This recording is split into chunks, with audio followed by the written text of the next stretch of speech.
मंसूर जाफर साहब, मैं आपको खुशामदीद कहते हुए आपसे शुरू करना चाहूँगा। ये जो हम रिसेंट ट्वीट देख रहे हैं डोनाल्ड ट्रंप की, जिसका अभी हमने ब्रेक पर जाने से पहले जिक्र भी किया था, जिसमें वो कहते हैं कि everyone should immediately evacuate Tehran, और G7 इजलास छोड़ के वो वापस चले गए हैं। आपके ख्याल में क्या अमेरिका का इरादा आपके ख्याल में क्या है, और क्या तेहरान के लिए मुश्किलात बढ़ रही हैं आने वाले दिनों में? बहुत शुक्रिया जी। मैं समझता हूं कि डोनाल्ड ट्रंप साहब ने जिस तरीके से अभी अपनी दूसरी मुद्दत इक़्तिदार जो है वो तकरीबन एक वॉली ऑफ आप कह सकते हैं जो एग्जीक्यूटिव ऑर्डर साइन करके किए है, वो इसी तरह की लैंग्वेज और इसी नौइयत के मामला जो हैं वो करने के आदी हो गए हैं। मैं समझता हूँ उनकी ये सोच जो है, उनकी जो मिलिट्री आउटपोस्ट मशरक़ वस्ता में इसराइल है, ये उसमें भी नफूज कर आई है, वो भी इससे बहुत ज़्यादा असर लेते हैं। और यही वजह है कि आप देख रहे हैं कि पिछले 20 माह की गजा की जंग में जो है इसराइल के हाथ से इस नौइयत के अक्सर डिस्प्लेसमेंट ऑर्डर जो हैं, आज आप रफ़ा खाली कर दें, आज आप साउथ खाली कर दें, आज आप सेंट्रल गजा खाली कर दें, आज आप फलां हॉस्पिटल खाली कर दें। मैं समझता हूँ ये एक दुनिया को बाज़ीचा इत्फाल बनाने के मुतरादिफ है, और ख़ास तौर पे एक ऐसी रियासत कि जिसके बारे में दुनिया का एक गुमान है कि ये शायद स्टेट्समैनशिप के कोई मिसाल होगी, कोई डिप्लोमेसी की, कोई इंसानी हकूक़ की, कोई जमहूरियत की। तो मैं समझता हूँ ये तो इंतहाई, जैसे कहना चाहिए, यानी इसके लिए अब क्या गैर पार्लिमानी अल्फाज इस्तेमाल किए जाएँ कौमी स्टेट टीवी पर, लेकिन इस वक्त जो सिचुएशन है वो बिल्कुल यही इसी चीज़ की गम्माज़ी करती है कि डोनाल्ड ट्रंप साहब को अगर ये ट्वीट ही करनी थी तो ये वहीं G7 के इजलास से बैठ के कर लेते। इसके लिए उन्हें वहाँ अपने वाशिंगटन आने की क्या ज़रूरत थी? ये बेसिकली इस बात की चुगली खा रही है कि इस वक्त जो इसराइल को ईरान के हाथों जो सुप्की उठानी पड़ रही है, उनके यहाँ जो loss of man and material हो रहा है, उसके लिए इस वक्त जो अपीलें वाशिंगटन को तेल अवीव की तरफ से जा रही हैं, उस पर कान धरने की ज़रूरत है। क्योंकि जो असला गोला बारूद जो अमेरिका ने इसराइल को दे रखा था, वो अपने बसात के मुताबिक इसराइल जो है वो ईरान के खिलाफ इस्तेमाल कर चुका है। लेकिन उसके बावजूद भी जिस तरीके से 20 माह तक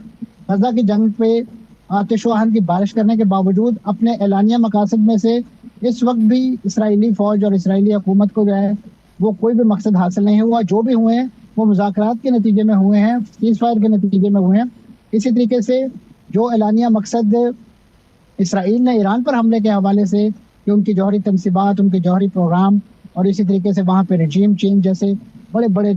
बुलंद दावे जो है वो करके ये ऑपरेशन शुरू किया गया था। अभी 5 दिन होने को है कि ना तो ईरान को वो एक लिहाज से घुटनों पे ला सके हैं, और यही वजह है कि ईरान जो है वो आए रोज़ एक नई शिद्दत के साथ, एक नए जोश और वल्वले के साथ जो है वो एक जवाबी कार्रवाई, एक जवाबी वार कर रहा है, जिससे इस वक्त इसराइल की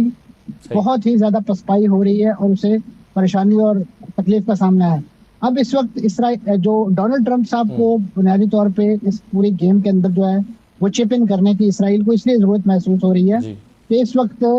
जिन जौहरी तवानाई, जिन जो जौहरी तनसीबात पर उनके जितने भी हमले हुए हैं, उसके बारे में तो अभी तक जो जौहरी तवानाई एजेंसी है उनकी भी कोई रिपोर्ट ऐसी नहीं आई कि जिसके नतीजे में कोई तयक्कुन के साथ कहा जा सके कि वो सलाहियत वाकई मलियामेट हो गई है। खासतौर पर जो फर्दा का उनका प्लांट है, इस वक्त तक इसराइल ने उस पर बमबारी उस अंदाज से नहीं की, इसलिए कि उसके बारे में क्या है कि वो बड़ा ही फोर्टिफाइड किस्म का और जेर ज़मीन और वो है, और उसके लिए बंकर बस्टेड बॉम्ब्स जो हैं वो रिक्वायर्ड हैं। इसराइल को इस वक्त तक सही है। तो इसका मतलब है मंसूर साहब, हम इसको यूं समझ सकते हैं जी? सही है। मैं इस पर अब दो चीज़ों पर अब मैं चाहूँगा कि मंसूर जाफर साहब अपनी राय का इजहार कीजिएगा। एक तो क्या आप इत्तफाक करते हैं कि ईरान इस वक्त कमज़ोर पोजीशन पर है और ज़्यादा अरसा सस्टेन नहीं कर सकेगा अगर अमेरिका भी बराह रास्त कूदता है, और आपके ख्याल में क्या वो अपने जौहरी प्रोग्राम से दस्तबरदार हो सकता है, उसे होना पड़ेगा क्या? कि जहाँ तक तो ईरान की पोजीशन का ताल्लुक है, तो ये तो मेरा ख्याल एक अज़र मिन शम्स बात है कि उसका इसराइल और अमेरिका की जो भी इस वक्त मिलिट्री माइट है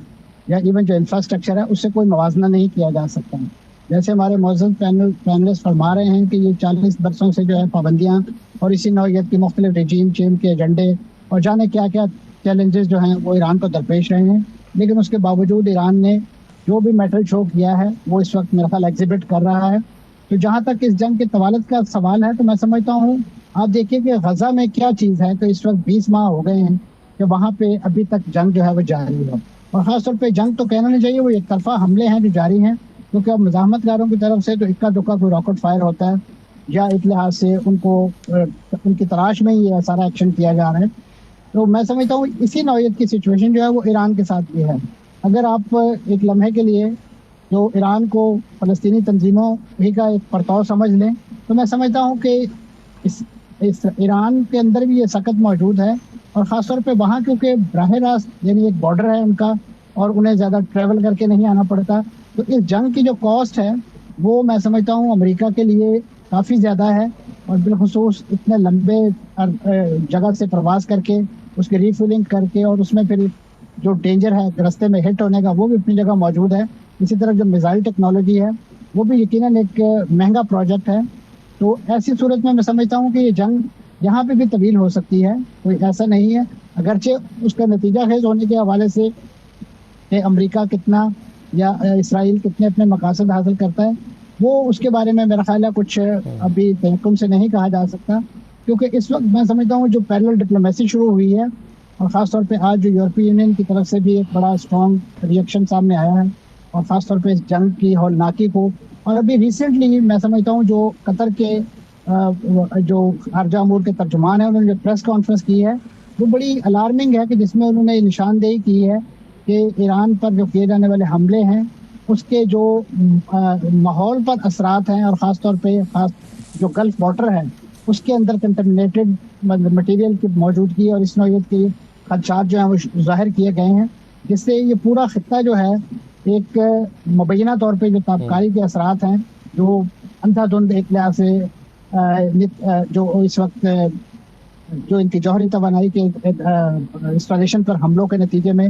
हो सकती है पैदा, क्योंकि अभी तक तो ईरान के बारे में ये बात भी यकीन से ना तो अमेरिका ये कह सकता है ना इसराइल के उन्होंने वाकई ये बम जो है डेवलप कर लिया। अफजूदा यूरेनियम उनके पास मौजूद है और उसी की एक स्पेसिफिक लिमिट को तय करने के लिए जो मुज़ाकरात थे उसे खुद अमेरिका ने ही और इसराइल ने मिलकर जो है वो सबोताज किया है। मुमकिन है अगर ये लास्ट संडे का सेशन होने देते तो उसमें कोई ना कोई नतीजा खेज गुफ्तगू होती, जिसमें मुमकिन है कि ईरान किसी ऐसे acceptable level of uranium enrichment पर राजी हो जाता कि जो शायद इस जंग का एक लिहाज से जो नुकसान हो रहा है उससे बचा सकता था। लेकिन क्योंकि मैंने अर्ज किया कि जिस तरीके से डोनाल्ड ट्रंप साहब हुकूमत चलाने के आदी हैं, उन्होंने 60 दिन दिए मुज़ाकरात के हवाले से या ईरान को कि वो इस मामले से हट जाए, लेकिन जब 61वां दिन हुआ तो आपने देखा कि बगैर आओ देखा ना ताओ देखा और उनके जो मिलिट्री आउटपोस्ट है वो ईरान पर चढ़ दौड़ी है। तो इस वक्त ईरान को यकीनन जो चरका तो लगा है, इसमें कोई शक नहीं है, लेकिन आप देखिए कि ये वही पैटर्न है इस वक्त ईरान के अंदर भी जो गजा के अंदर था। गजा के अंदर भी आप देखिए कि आज़ाद मीडिया का गला दबाया गया, वहाँ पे बड़े पैमाने पे सहाफ़ियों को शहीद किया गया। यहाँ पे भी सरकारी टीवी पर कल नशरियात के दौरान इसराइल ने बराह रास्त पे हमले का निशाना बनाया। तो ये इस बात की निशानदेही है कि इसराइल और अमेरिका जो है वो इस वक्त जो भी हकीकी सूरत हाल है वो दुनिया के सामने पेश होने से डर रही है। यही वजह है कि इसराइल के अंदर तो खुद वहाँ पे जितना भी अरब मीडिया है उस पर पाबंदी है, वो रिपोर्ट नहीं कर सकता, और इसी तरीके से बैन अवी जो मीडिया आउटलेट्स हैं उन्हें भी वहाँ पे परमिशन नहीं है, और ख़ुद उनकी हुकूमत की तरफ से बहुत ही जिसे कहना चाहिए एडवाइजरी जारी कर दी गई है सख्त नौयत की कि सोशल मीडिया पे इस तरह की चीज़ें पोस्ट ना की जाएँ। सो मच सो कि उनके जो इस वक्त जो फौजी अहदाफ हैं उनकी। मंसूर साहब एक चीज़ मुझे और बता दीजिएगा फिर मैं आगे बढ़ता हूँ जी। मुझे ये बताइएगा क्या इस बात का कोई इम्कान है, जैसे कुछ लोग ये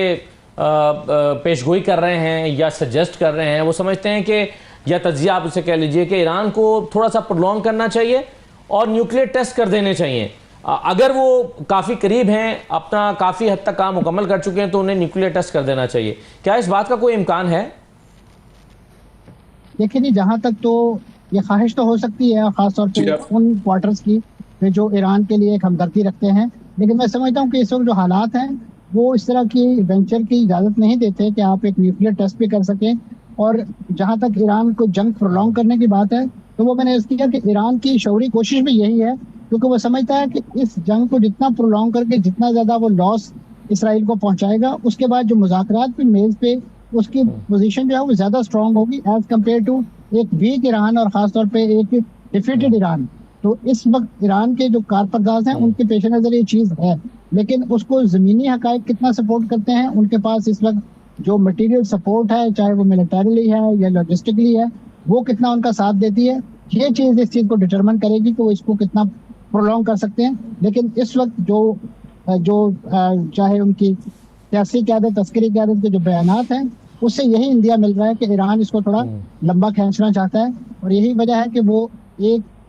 डेडलाइन का ऐलान करता है, उस पर वो रॉकेट फायर नहीं करता, मिसाइल फायर नहीं करता, उसके बाद अगले दिन उसको फायर करता है, ताकि उनके जितने भी वो प्रिपरेशन है, खासतौर पर उनके मिसाइल सिस्टम की एक्टिवेशन के हवाले से, उसको भी धोखा दिया जा सके। और इस वक्त मैं समझता हूँ ईरान बड़ी कामयाबी के साथ ये काम जो है अंजाम दे रहा है, और बड़ा इफेक्टिवली उसने अपनी स्ट्रेटेजी को सो फार जो है वो एग्जीक्यूट किया है। लेकिन सही, इसमें बिल्कुल जो ठीक है। ह्यूमन लॉस है, खासतौर पे high value right sir. Loss, वो ईरान के अंत में ज्यादा है। हाँ